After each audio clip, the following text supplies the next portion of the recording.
पुण्यातल्या दीनानाथ मंगेशकर रुग्णालयाला ज्या खिलारे कुटुंबानं जमीन दान दिली त्या खिलारे कुटुंबातल्या चंद्रसेन खिलारे यांनी आपली कैफियत TV9 मराठी पुढे मांडली। रुग्णालय प्रशासनाच्या कारभाराविरोधात त्यांनी तीव्र संताप व्यक्त केला आणि तनिषा भिसे यांच्या मृत्यूबद्दल हळहळही व्यक्त केली। पाहूया हा रिपोर्ट। अरे 5 तास एखादी स्त्री तुमच्या समोर बसते, तुम्ही हॉस्पिटलमध्ये तिला बसवता आणि तुम्ही सांगताय की तुम्हाला ऍडमिट करून घेणार नाही। लाज नाही वाटत? काय म्हणजे आपण काय वेदना नाही आहेत का? म्हणजे माणुसकी राहिली नाही का? त्या मला सांगा, ती आज जरा 2 वर्षाची मुलं झाली, 3 वर्षाची मुलं झाली आणि दीनानाथच्या दारामध्ये ती उभी राहिल्यानंतर दीनानाथमधल्या किंवा कुठल्याही हॉस्पिटलच्या जिथे असे मृत्यू होतात त्या डॉक्टरांनी त्याला फेस करणार आहेत का? त्या मुलांना त्यांनी जर प्रश्न माझ्या आईला परत आणून देणार आहेत का? मला सांगा ना। मुरदाड व्यवस्थेला सणसणीत चपराक लगावणारे हे चित्रसेन खिलारे आहेत। एका मातेच्या मृत्यूवरून तांत्रिक उत्तरं देणाऱ्या निबर व्यवस्थेविरोधात खिलारी कुटुंबियांनी संताप आणि ईश्वरी भिसेंच्या मृत्यूबद्दल हळहळ व्यक्त केली। हे तेच चित्रसेन खिलारे आहेत ज्यांच्या वडिलांनी पुण्यातील दीनानाथ मंगेशकर रुग्णालयाकरता आपली 6 एकर जमीन लोकसेवेकरता दान केली। मात्र त्याच जमिनीवर रक्तस्राव होत असलेल्या एका गरोदर महिलेची पैशांसाठी अडवणूक होते हे पाहिल्यावर आज त्यांना पश्चाताप होतोय। म्हणजे आम्ही मला खिलारे कुटुंबीय ना गेले हे घटना घडल्यानंतर आम्ही स्वतःला दोषी समजतोय। म्हणजे आम्हाला म्हणजे तुम्हाला गंमत सांगतो, आज ती 2 मुलं जेव्हा मोठी होतील तुम्ही काय उत्तर देणार त्या मुलांना? काय मला सांगा ना, आई नाही त्यांना? आपल्याला वेदना नाही म्हणजे आणि म्हणजे आपण कोणाला तरी मध्ये घाईसासांनी राजीनामा दिले, आपल्याला वेदना नाही? अरे 5 तास एखादी स्त्री तुमच्या समोर बसते, तुम्ही हॉस्पिटलमध्ये तिला बसवता आणि तुम्ही सांगताय की तुम्हाला ऍडमिट करून घेणार नाही। लाज नाही वाटत? काय म्हणजे आपण काय वेदना नाही आहेत का? म्हणजे माणुसकी राहिली नाही का? जमीन खिलाऱ्यांची असो कोणाची असो, जमीन हा मला सांगा ना, त्या बाई तुम्ही मला सांगा, तनिष्का ताईला तुम्ही परत आणू शकणार आहात का? त्या मला सांगा, त्या बाळांसाठी उद्या त्यांनी सांगितलं, उद्या मला सांगा, ती आज जरा 2 वर्षाची मुलं झाली, 3 वर्षाची मुलं झाली आणि दीनानाथच्या दारामध्ये ती उभी राहिल्यानंतर दीनानाथमधल्या किंवा कुठल्याही हॉस्पिटलच्या जिथे असे मृत्यू होतात त्या डॉक्टरांनी त्याला फेस करणार आहेत का त्या मुलांना? त्यांनी जर प्रश्न माझ्या आईला परत आणून देणार आहेत का? मला सांगा ना। मला हजारो फोन येत आहेत, गेले 2 दिवस झाले हजारो फोन येत आहेत, दादा जमीन तुमची होती। अरे म्हटलं जमिनीला मला काही घेणं नाही, जमीन कोणाची होती, जागा गेली। मला आता स्पष्टपणे मला असं वाटतंय कुठेतरी सरकारने यात इनिशिएटिव्ह घ्यायला पाहिजे। मी माननीय मुख्यमंत्र्यांना भेटणार आहे।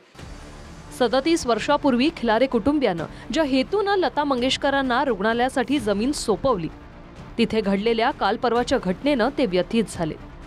एका बाजूला रुग्णालय राहू केतूचं अजब उदाहरण देतं। डॉक्टर घैसासनं डिपॉझिटसाठी 10 लाख मागितल्याचं कबूल करतंय, मात्र 10 लाख डिपॉझिट मागणाऱ्या डॉक्टरवर काय कारवाई झाली यावर ते बोलत नाही। दुसरीकडे आम्ही दिलेल्या जागेवर एक बाळंतीण महिलेचा मृत्यू झाला, यासाठी खिलारे स्वतः माफी मागत संवेदनशीलपणाचं उदाहरण घालून देत आहेत। डिपॉझिट लिहायची पद्धतच नाहीये, परंतु काही कारणाने त्या दिवशी राहू केतू काय डोक्यात आला, डॉक्टरांनी एक चौकन करून त्याच्यामध्ये 10 लाख डिपॉझिट लिहिलंय। ही गोष्ट खरी आहे असं कोणीही लिहित नाही। त्यांच्यापैकी कोणालाही तुम्ही विचारू शकता। मी इथे रोज साधारणपणे 10 शस्त्रक्रिया करतो, आजवर किती केल्या असतील अगणित असतील, एकाही पेशंटला असं काही लिहून दिलेलं नाही माझ्या आयुष्यात। या लोकांनी काय दिलं असेल त्यांना तुम्ही विचारू शकता। मला वाटतं केळकर साहेबांनी काल सांगितलं, त्यांचा तो कागद दाखवला की आमच्याकडे आपण डिपॉझिट मागत नाही, पण हे कसं झालं माहीत नाही, ते राहू केतू काहीतरी त्यांनी सांगितलं की काय राहू केतू झालता आणि त्यात चुकून ते काय त्यांनी केलं 10 लाखाचे मागितलं। अरे काय खेळ झाला आहे माहिती आहे का? म्हणजे हा सगळा खेळ खंडोबा झालेला आहे आणि आम्हाला पस्ताव आहे की आम्ही जागा सरकारला दिली ना। याच्यात मी सरकारी कुठलेही आमचे पवारसाहेब असतील किंवा आत्ताजी आमचे फडणवीस साहेब असतील, आत्ताही फडणवीस साहेबांनी मला वाटतं या सरकारने आता त्यांना ब्रिज बांधण्यासाठी काहीतरी DP रोडवरून 13 ब्रिज बांधण्यासाठी त्यांनी ती जागा काहीतरी 1 रुपया काहीतरी यांनी वार्षिक यांनी 99 वर्षाच्या कराने त्यांनी दिलेली आहे। सरकारचा हेतू शुद्ध आहे ना, सरकारचा हेतू शुद्ध आहे। किंवा तेव्हा पवारसाहेब असतील किंवा जे काही तत्कालीन सरकार असेल त्यांचा हेतू शुद्ध होता, ती जमीन दिली गेली, पण ती दिल्यानंतर त्याचा सदुपयोग तुम्ही करणं तुमचं गरजेचं आहे ना। पुण्यातील खिलारे कुटुंबियांची जागा लता मंगेशकरांना कशी सुपूर्द झाली, त्यावेळी सारा घटनाक्रम काय घडला, जमीन दानामागचा हेतू काय होता आणि त्याचं पुढे काय झालं हे सविस्तरपणे समजून घेऊया। आबासाहेब खिलारे हे 90च्या दशकात पुण्याचे महापौर होते। वाडवडिलांपासून पुण्यातील डेक्कन, कर्वे रोड, पौड फाट्यापर्यंत त्यांच्या अनेक शेतजमिनी होत्या. आज जिथे दीनानाथ मंगेशकर रुग्णालय उभं राहिले तिथेही 1987 सालापर्यंत खिलारे कुटुंबियांच्या मालकीची शेती होती. गुगल अर्थच्या मदतीनं पाहिल्यास 1987 साली या भागात हा जो मोकळा भाग दिसतोय ती जमीन खिलारे कुटुंबियांना लता मंगेशकरांना दिल्यानंतर कालांतरानं तिथे आत्ताचं हे दीनानाथ मंगेशकर रुग्णालय उभं राहिलं. आता या रुग्णालय स्थापनेची पार्श्वभूमी बघूया. 90च्या दशकात महाराष्ट्रात सीलिंग कायद्याची अंमलबजावणी सुरू होती. भारत स्वतंत्र झाल्यानंतर ज्यांच्याकडे मालकी हक्कानं मोठ्या प्रमाणात जमिनी आहेत त्याचं कायद्यानुसार विकेंद्रीकरण सुरू झालं. जमिनीचं समान वाटप व्हावं हा त्यामागचा हेतू होता. मात्र माहितीनुसार या कायद्याच्या आधीपासूनच खिलारी कुटुंबियांनी आपल्या अनेक जमिनी लोककार्यासाठी दान केल्या. पुढे 1980च्या दरम्यान लता मंगेशकर पुण्यात एका धर्मादाय रुग्णालयासाठी जमीन शोधत होत्या. लता मंगेशकरांना त्यांचे वडील दीनानाथ मंगेशकरांच्या स्मरणार्थ रुग्णालय उभारायचं होतं. मंगेशकर काही काळ पुण्यातही राहिल्यामुळे त्यांचे खिलारी कुटुंबियांसोबत चांगले संबंध होते. मंगेशकर आणि खिलारे या दोन्ही कुटुंबियांशी चांगले संबंध असणारे अजून एक व्यक्ती होते, ते म्हणजे बाळासाहेब फुले. लता मंगेशकरांनी रुग्णालयासाठी जागा हवी अशी इच्छा बाळासाहेब फुलेंकडे बोलून दाखवली.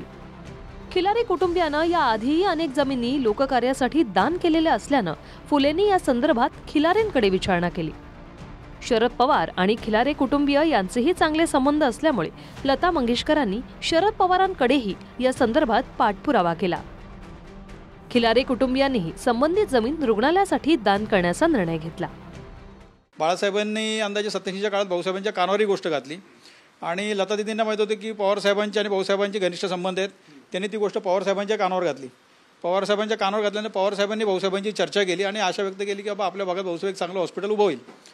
भाऊंनी त्यांना सांगितलं की आपण थोडा मला वेळ द्या, आम्ही परिवाराशी चर्चा करतो. एक चांगली गोष्ट आहे म्हणले. आमचे आजोबा आहेत जयसिंगराव अमृतराव खिलारे पाटील यांच्या कानावर ती गोष्ट घातली. त्यांनी होकार दिला. आमचे काका आहेत अमृतराव जयसिंगराव खिलारे, दुसरे काका पैलवान कैलासवासी आनंद काशीश्वर अण्णासाहेब खिलारे यांच्या कानावर ती गोष्ट घातली. आमच्या परिवाराची एक कॉमन मिटिंग झाली आणि सगळ्यांनी भाऊसाहेबांची याला ताबडतोब पाठिंबा दिला.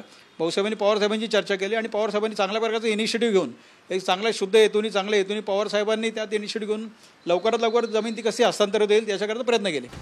90च्या दशकात पुण्यातले बहुतांश मोठे हॉस्पिटल पूर्व भागात म्हणजे नदीच्या त्या पल्ल्याड होते, ज्यात ससून, रुबी आणि जहांगीर सारख्या रुग्णालयांचा समावेश होता. मात्र पश्चिमेकडे एरंडमणे, गणेशनगर, कर्वेनगर, हिंगणे, कोथरूड, लॉ कॉलेज, पौड या भागातल्या रुग्णांना सोयीचं व्हावं या उदात्त हेतूने खिलारे कुटुंबानं आनंदानं ही जागा लता मंगेशकरांकडे सोपवली. यानंतर खिलारे कुटुंबियानं त्यांच्या परिवारातल्या मुलीच्या लग्न मुहूर्तावर चांदीच्या कलशात जमिनीची माती टाकून तो कलश लता मंगेशकरांकडे सोपवला. त्यावेळी लता मंगेशकर, खिलारी कुटुंबीय यांच्यासह मंगेशकर परिवारातले इतर सदस्यही उपस्थित होते.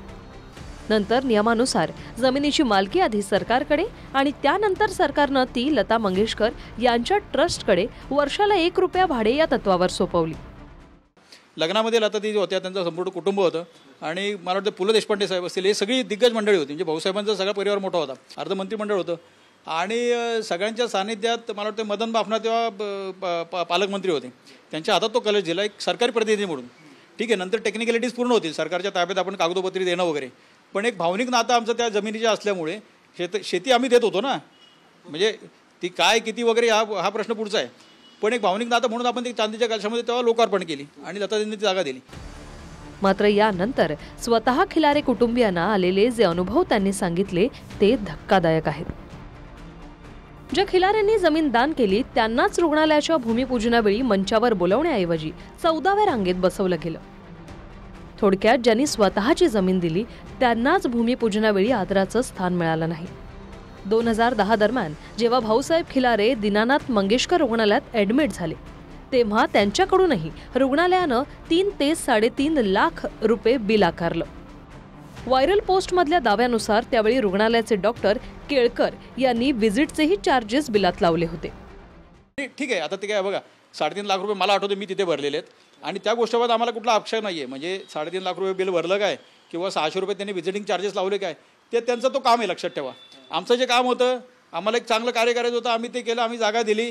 त्यांचं काम आहे हॉस्पिटल चालू करणे, हॉस्पिटलच्या आलेलं याला ट्रीटमेंट देणे, ऑपरेशन झालं, त्यांनी ते बिल घेतलं, व्हिजिटिंग चार्जेस झाले, त्याबद्दल आम्हाला आक्षेप कुठलाही नाही आहे. कार्यक्रमाला गेल्यानंतर एक पोलीस अधिकारी होते, लेडीज पोलीस, आम्ही नाव घेत नाही त्यांचं, त्या नेमक्या तिथे गेटवरती होत्या. आम्ही लांब गाडी लावली, तेव्हा सगळं VVIPs येणार होते सगळे, आणि गाडी लांब लावली. आम्ही चालत गेलो. चालत गेल्यानंतर तिथे काही जागा नव्हती, VIP सगळे पुढे बसलेले होते, आणि 14-15 लांगेत आम्ही बघितली जागा. भाऊसाहेब म्हटले बसू. आम्ही 14-15 लांगेत आम्ही बसलो, आणि भाऊसाहेब म्हटले कार्यक्रम झाला की कार्यक्रम झाला. त्या ताईंनी आम्हाला पुढे नेलं, पोलीस अधिकारी होत्या. आम्ही आत गेल्यानंतर त्या पळत आल्या तिथे आणि म्हणले की अहो भाऊसाहेब तुम्ही चला पुढे, की आपण पुढे तुम्हाला मी जागा करून देते. तर भाऊसाहेबांना गेले की जागा करून द्यायची गरज नाही आहे, जिथे जागा शिल्लक असेल तिथे जागा आपण जाऊन बसू, आपल्याला काय ते नाही म्हटलं. अहो जागा मूळ मालक तुम्ही आहात, हे जे वरती आहेत स्टेजवरती यांचा त्या जागेशी काही संबंध नाही आहे, ते आज स्टेजवरती आहेत. पुढच्या 2-3 लाईनींमध्ये ज्यांचा काही संबंध आहे जमिनीशी ते तिथं बसलेले आहेत, आणि तुम्ही मूळ मालक असताना नाही म्हटलं. बघा ती गोष्ट वेगळी आहे म्हणले. आपण 14 का 15 लाईनीमध्ये आम्ही बसलो होतो, कार्यक्रम झाला, भाऊसाहेबांनी मी परत गाडीने आम्ही घरी आलो. एवढ्या वर्षात आम्ही कधीही त्याविषयी आम्ही कधी वाच्यता कुठे गेली नव्हती की जागा आपण दिली काय. आम्ही काय आमच्या वडिलांनी एक आम्हाला पहिल्यापासून सांगितलं होतं की या हाताने केलेलं दान त्या हाताला समजता कामा नये. पुढे काही वर्षांनी हृदयविकाराच्या झटक्यानं भाऊसाहेब खिलारेंचे दीनानाथ मंगेशकर रुग्णालयात रात्री उशिरा निधन झालं. निधनाच्या बातमीनं भाऊसाहेबांच्या वयस्कर पत्नीला धक्का बसेल. कुटुंबियानं त्या रात्री मृतदेह मंगेशकर रुग्णालयातच असू द्यावा म्हणून विनंती केली. यावर मृतदेह ठेवण्यास जागा नसल्याचं रुग्णालय प्रशासनाकडून उत्तर देण्यात आलं. खिलारेंचे पुत्र चित्रसेन खिलारेंनी याबद्दल वरिष्ठांना फोन केल्यानंतर मृतदेह ठेवण्यास जागा करून देण्यात आली. हा सारा घटनाक्रम खिलारे कुटुंबियांनी सांगितला. मिळालेल्या वागणुकीबद्दल खिलारे कुटुंबानं याआधी कधीही वाच्यता वा तक्रार केली नाही. मात्र ज्यांनी गरिबांचे उपचार होतील या हेतूने जमीन दान केली त्यांनाच असे अनुभव आले असतील तर सामान्य रुग्णांचं काय, असा प्रश्न नेटकरी विचारतायत. हल्लीचे नेते बसस्टँडवरच्या 10 फुटाच्या मुतारीला साधा कलर मारला तरी त्यावर कार्यसम्राट आमदाराच्या निधीतून मुतारीचा डागडुजी म्हणून बोर्ड छापतात. पण 6 एकर जमीन देऊनही खिलारे कुटुंबानं त्यांच्या नावाची साधी पाटीही लावण्याचा आग्रह धरला नाही. दानशूर लोकांनी चांगल्या हेतूने जमिनी दान कराव्यात. चॅरिटी म्हणून सरकारनं त्या जमिनी वर्षाला 1 रुपया भाड्यानं सुपूर्द कराव्यात. आणि त्याच रुग्णालयात प्रसूती काळात सोसणाऱ्या मातेच्या कुटुंबियांकडून 10 लाख डिपॉझिटची मागणी व्हावी. ही नेमकी कुठली चॅरिटी आहे याचं उत्तर प्रत्येकानं आपापल्या परीनं शोधायचंय. आता आपण म्हणजे ते म्हणतात जसं ते म्हणले राहू केतू आहे तसं मी म्हणतो तो आता कुठला काळ चालू आहे. नाही तो काळ नाही. आपण म्हणतो ना की पूर्वी सतयुग होता आणि आत्ताचा तो कुठला कलियुग आहे. त्या कलियुगामध्ये तुम्ही कोणाकडनं अपेक्षा ठेवू नये. आणि भाऊसाहेबांनी आम्हाला सांगितलं या हाताने केलेलं दान त्या हाताला समजू नये. योगेश बोरसे, TV9 मराठी, पुणे.